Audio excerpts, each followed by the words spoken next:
If you're like me, a member of the Senate in the hallways this week, I think the two questions that have come up over and over again were about the NATO meeting that just transpired over the last couple of days and the upcoming meeting on Monday between Vladimir Putin and President Trump. And I had intended to come to the floor and speak about policy towards China on trade. There's a lot to cover. There was an article this morning in the Associated Press about how the Chinese government has turned the American business class into lobbyists. They're basically telling these guys that are doing business in China, you should go back to Washington and lobby your government to stop imposing tariffs on us, or you guys are going to pay a price. But I'll have time to talk about that next week. That was really my intent. I want to focus in on this meeting on Monday between President Trump and Vladimir Putin, because there's a lot of hyperbole. I had somebody come up to me today and ask, are you concerned that the president's going to meet one-on-one with Vladimir Putin, nobody else in the room? And I said, well, first of all, I can guarantee you someone else will be in the room because Putin doesn't speak English well, and I don't believe President Trump speaks Russian. So it's not going to be a very productive meeting if there aren't at least one or two other people there. But the other is, that's the least of the things that we should be focused on. We should take this stuff serious because it's an important and serious meeting. And I don't take a backseat to anyone in terms of being clear-eyed about Vladimir Putin. And I want to talk about that today a little bit, but I want to start out by saying that let's all take a deep breath and be reasonable here. It is not unusual for the President of the United States to meet with the President of Russia because of the 16,000 nuclear weapons on this planet, 90% of them are possessed by one of these two countries, almost equally divided. So I think this is the reason why other presidents have met with Putin or whoever the leader is of the Russian Federation, and that's why those meetings are important and will continue. That said, it is important when we analyze these meetings and what we hope they're about and what we hope they produce to understand not just who you're meeting with and what they do, but to understand why they're doing it. If you do not understand what the other side wants and what motivates them, then the meetings are not nearly as productive, and neither is our analysis or the suggestions that we make about our policy towards that country. First, it's understanding Vladimir Putin. Never met the man. I don't think you need to believe a couple things about him. The first is that he's a very suspicious human being himself, suspicious of others. And I think his KGB background probably influenced that. He also grew up in the Cold War, in Russia, in the Soviet Union, when Russians didn't even trust each other. So imagine growing up in a society where people spy on each other and you don't know if your friend in school, if you say something, could report you to the authorities, not to mention the authorities themselves looking at you all the time, and then actually being a product of their intelligence services. And so I think when you grow up in that era, in a place like that, you are naturally going to be suspicious of other people, and you're going to ascribe to them attributes. And so that is the first thing. And by the way, I think that also informs his view of the United States. It is impossible, I believe, for someone like this to grow up in that era, in that place, working where he did, and not have deep suspicions and views, negative views about the United States and the West at large. The second thing that's pretty apparent just by watching him is that this is a guy that is pretty competitive. He kind of views everything as a personal thing. Personal level dominance is important to him, but more importantly, his relationship with the United States is a competitive one. I think, by and large, he views the world as a zero-sum game, but he most certainly views the relationship between the United States and Russia as a zero-sum game, meaning that in any sort of interaction that we're having with Vladimir Putin, there is no scenario in which he envisions that we both do well. He believes that there's only so much success in the world, and the more I have of it, the less he has of it. And I do believe it informs all the decisions that he makes. There can only be one winner. I think he's also deeply driven, by the way, by his personal image. I would tell you he probably wouldn't last 2 weeks in American politics where people are habitually mocked in politics. You run for public office, you're a public figure, whether it's social media or the like. I mean, everyone gets ridiculed, mocked, and attacked. I'm not sure he could ever really put up with that sort of scrutiny. He's probably very sensitive about it. But the one thing you can tell just watching him is this is a person who works very hard to control his emotions. He never wants to look angry, or he never wants to look like he's afraid of something or worried about anything. He never wants to look like he's in doubt about anything. So he's very image-driven, and I think that drives a lot about how he controls his emotions. But the other thing that I think is common sense is if you grew up as a spy in the KGB, you know how valuable personal information is and how personal information about you can be weaponized. And so that's why we know very little about him as a person or his personal life, his health, any of these things. You would never know about it other than what he allows us to see, him on a horse without a shirt on or whatever he wants to show us that day, because he wants to control the personal information that's available, but he also wants to be able to portray this image. And the image he wants to portray is twofold. Number one, he wants an image that Vladimir Putin is an important world leader, an indispensable world leader. He's a guy that matters. And that in every major crisis on this planet, he's a person whose opinion, whose views, and whose position has to be taken into account. And that drives a lot of the decisions that he makes. It's the reason right now why they're in Libya. It's the reason right now why they're in Afghanistan. It's the reason why he's trying to figure out how he can finagle his way into the talks with North Korea. Because he wants to be an indispensable world leader, and there should not be any major discussion on the planet that he is not in the middle of. And so oftentimes he injects himself in these things for that reason. That is tied to his second aim and goal. And that is the one that drives most of what he does. And that is he wants to restore Russia as a great world power equal to the United States of America. Now, he cannot do that economically. The Russian economy is a GDP of $2 trillion, which makes it roughly the size of some of our states in the United States, but also roughly the size of Italy and Spain and other countries. So he is not an economic superpower. Therefore, he can only be an asymmetrical superpower, meaning using things that are not traditional, like cyber warfare and his role in the Security Council. And the other is military, the ability to project power and to threaten with the nuclear weapons, and also with their conventional capabilities to invade neighboring countries or to intervene in places like Syria.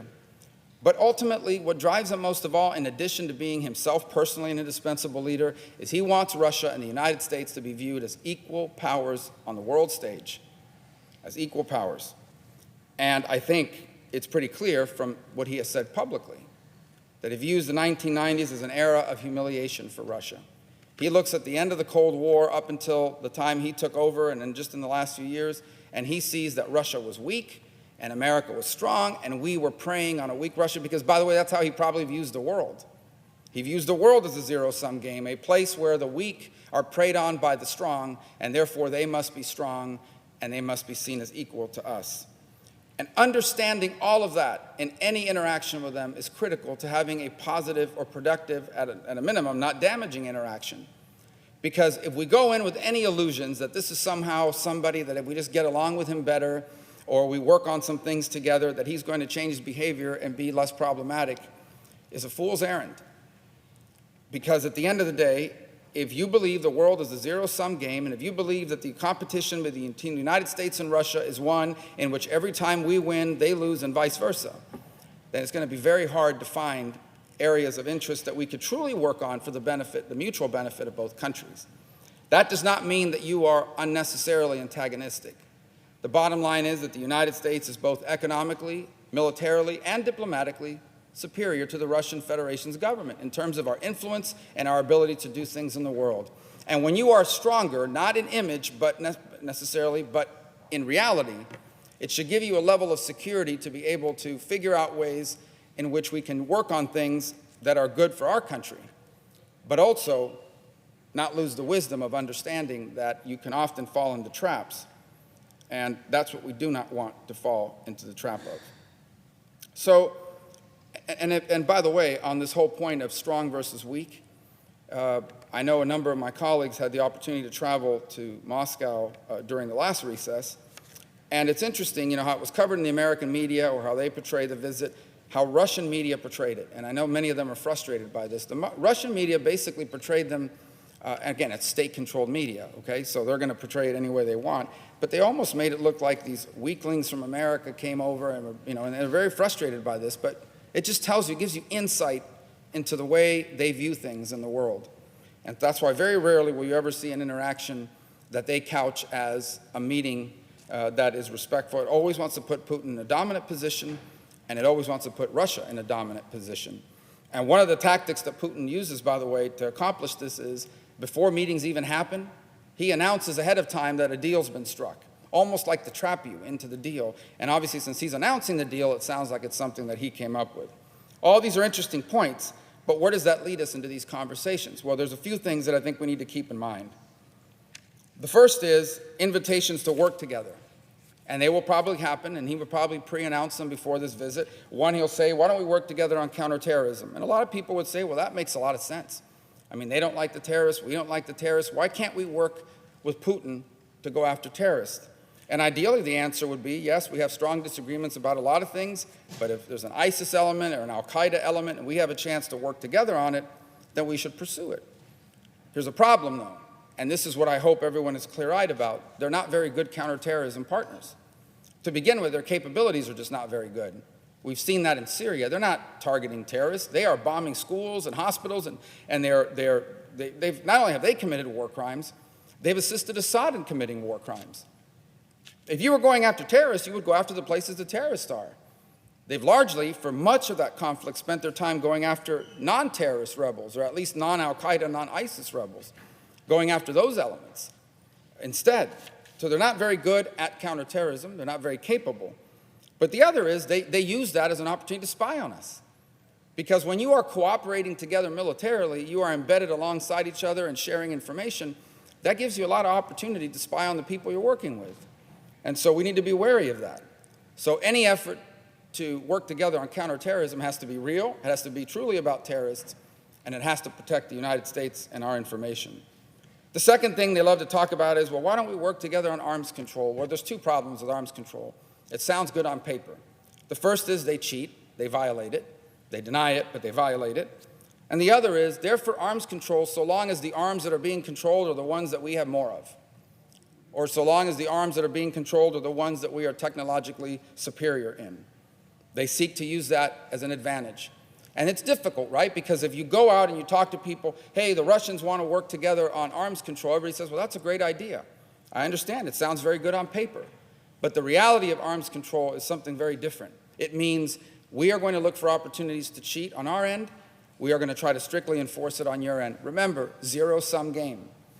If they enter into a counterterrorism relationship with us, it will be one in which they win and we lose, because Vladimir Putin does not foresee a cooperative agreement with anyone, especially the country he is in direct competition with. If it's an arms reduction agreement, remember, zero-sum game, because he is motivated by the desire to win at our expense, and he would use arms control as an opportunity to do that if he can structure it appropriately. The other one we hear him talk about is cyber, and people chuckle at that. Now imagine a cyber deal with the Russian Federation under Vladimir Putin, but again, Vladimir Putin knows that the United States private sector and government has superior cyber capabilities than he does. And so if he could come up with some sort of cyber agreement that creates rules that take away our advantage, but allows them to continue to cheat and deny that they're cheating, zero-sum game. He is able to jump on top of us. So these are things that we want to keep an eye on. The other things to keep an eye on moving forward in this relationship is the unexpected. One of the things that you have seen in his behavior and his zero-sum game sort of analysis of our relationship with them is anytime he sees an opportunity to do something because we're distracted or because the world may not act, he takes advantage of it. In 2007 in Georgia, in 2013-14 in Ukraine, we could see the Ukrainian hostilities resume. The world is focused on North Korea, we're focused on the arguments with the NATO stuff, we're focused on the trade situation with China and Canada and Mexico and everybody else. Everybody's talking about something different. Ukraine has fallen off the headlines. You could wake up one morning and all of a sudden realize that hostilities have resumed, or maybe it will be a massive cyber attack. Maybe it would be ramping up their involvement in places like Libya or Afghanistan. And one morning we wake up and we realize they have deployed significant military assets to one of those two countries, or both, for that matter.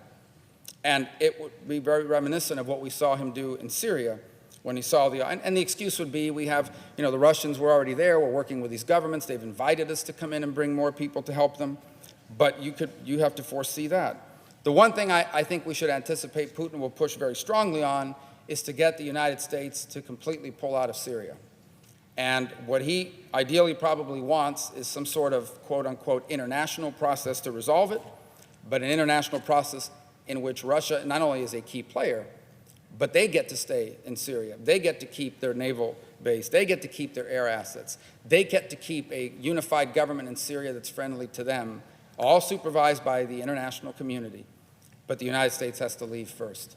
And he would love nothing more than an opportunity to set up that sort of scenario, because in a zero-sum game situation, he foresees a world in the next 5 years in which Russia has significant military and other assets in Syria permanently, potentially in Iraq, Afghanistan, and Libya. And all of a sudden, the countries of the Middle East are saying to themselves, you know, Russia and Vladimir Putin is a guy who can be a good interlocutor, a mediator of the disputes in this region. This is a person that we should be working with. This is the person who actually is more reliable to work with in the Middle East. He would love nothing more than that. And he would be able to do it without committing 100,000 troops or 50,000 troops or large loss of Russian personnel. Zero-sum game. Great power politics. The notion that he wants to be equal to the United States. Imagine if he could create a scenario in which, if he hasn't done so already, in which Russia in the Middle East under Vladimir Putin is at least as important, if not potentially more important, than the United States. A situation in which they have permanent military assets and a friendly regime in Syria, potentially in Iraq, Afghanistan, Libya, and other places, and the United States is pulling out of Syria, being forced to reduce its presence in Iraq and in other places. They become de facto more important than we do in the Middle East, and he takes one step towards achieving the goal of reaching parity with the United States of America as far as an influential global power.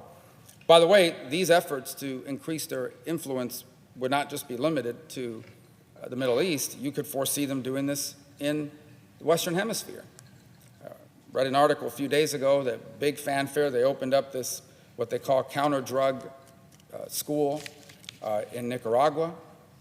And I can only tell you that while it may very well be called the counter-drug school, any time that a country welcomes in a limited number of Russian military personnel and others, you're welcoming in spies and influence agents and the ability to project power. They've long wanted permanent, or at least semi-permanent, basing opportunities in the Western Hemisphere, like they had during the Cold War. They already have intelligence facilities. They already have a presence in Cuba. They would love nothing more to get into a place or expand their presence in a place like Nicaragua, even potentially Venezuela for that matter. And so we need to keep an eye on all these things. This is an important conversation, but it oftentimes gets lost in all this rhetoric that is going on around the elections in American politics. We have to understand very clearly that we're not dealing with Belgium here. We're dealing with Vladimir Putin, who views the world as a zero-sum game, the strong versus the weak, and that is trying to position Russia and himself as the strong versus others who he hopes he can weaken. And he also wants, there is no interaction between us and them in which he does not want to come out ahead. He does not feel that there is such a thing as a mutually good deal. It's the only good deals for him are deals in which they win and whoever he's dealing with loses, especially if it's the United States. I would wrap up by saying that with all this in mind, I would not diminish the threat that Russia continues to pose to our electoral system, our society, and our politics. The number one objective of Russian efforts in 2016, and it would be the number one objective moving forward, is encouraging infighting in our politics. They have a clear understanding of American politics and its nuances, our societal divisions, the things we like to fight over, and how we fight over them, and where we fight over them on. And they have figured out and have gotten even better at being able to drive those narratives. And so when people ask what was the real goal of his efforts in 2016, beyond anything else, it was not electing one person or another. His number one objective was to leave a country in the United States deeply divided, at each other's throat, constantly fighting, and no matter who won that election, that is the result that he wanted, and that's the result we were going to get. Those efforts continue. The second effort I think that they have as a priority, by the way, is to create pro-Russia constituencies in the United States. And what I mean by that are people in American politics who actually take the Russian side or the Putin side of a debate. And you already see the sort of the early phases of that in some places. Now it's still a minority thought process, but it's not unusual in many cases these days because it's gotten wrapped up in all the other things that are going on. It is not outside the realm of the possible that you could see the growth of some pro-Putin element. Maybe not like what you see in Europe or in Russian-speaking parts of Europe, but some pro-Russian type constituencies in the United States. whether that is somehow wrapped up around partisanship or the like. These remain their goals because among everything, remember what I told you earlier, they cannot compete with us economically. But if they can divide us from within, it weakens us, at least in his mind. And it's one of the things he can point to and say, look how weak America is. All they do is fight with each other. Their democracy is a fraud. And look how strong we are, because there's no dissent, there's no infighting going on in my Russia. Obviously, what he doesn't tell you is that whoever fights against them winds up dead or in jail, and that there's no press by which you could fight with them anyway. So these are the things to keep in mind as we move forward, because the tools that remain at his disposal are still very significant. For example, I could foresee the time or day where a lot of times there's a lot of focus in America about what could they go into the ballot box and change the votes. That's probably much harder to do because of the way we conduct elections in this country, so decentralized. Here's what a cyber actor could do. They could change party registrations. They can go into the database and suddenly, erase a bunch of voters. And imagine if they did so by being able to use analytic tools to identify, here's the people in this county that we think are likely to vote for this candidate or that candidate.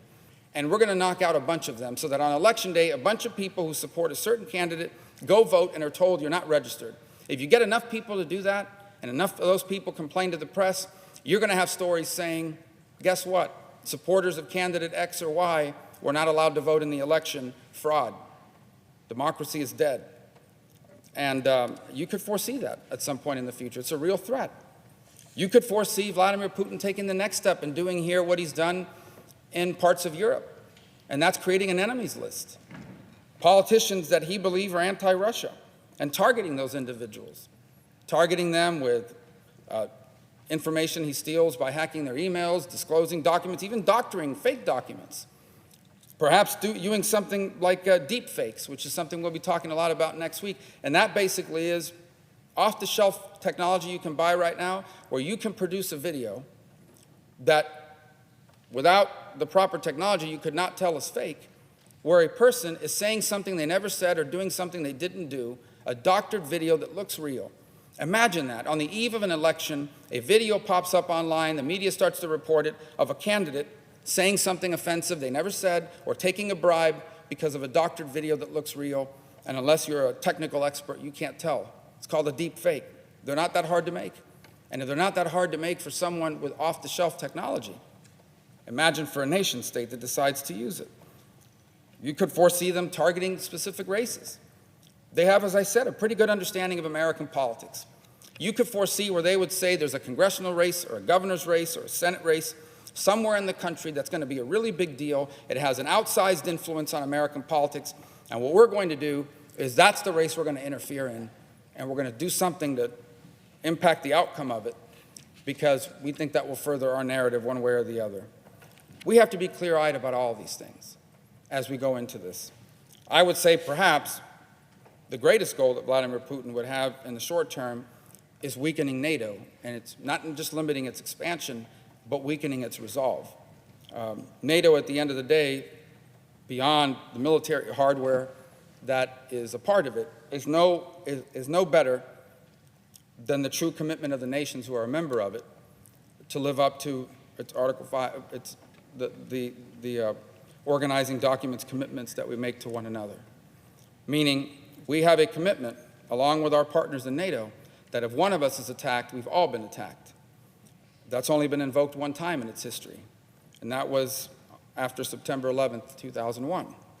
But if he somehow could not just keep us from expanding NATO, but begin to undermine it from within, it would be an enormous victory because, again, for him, it would be a sign that America's diminishing, that the threats against him are diminishing, and his influence and Russia's role in the world has increased.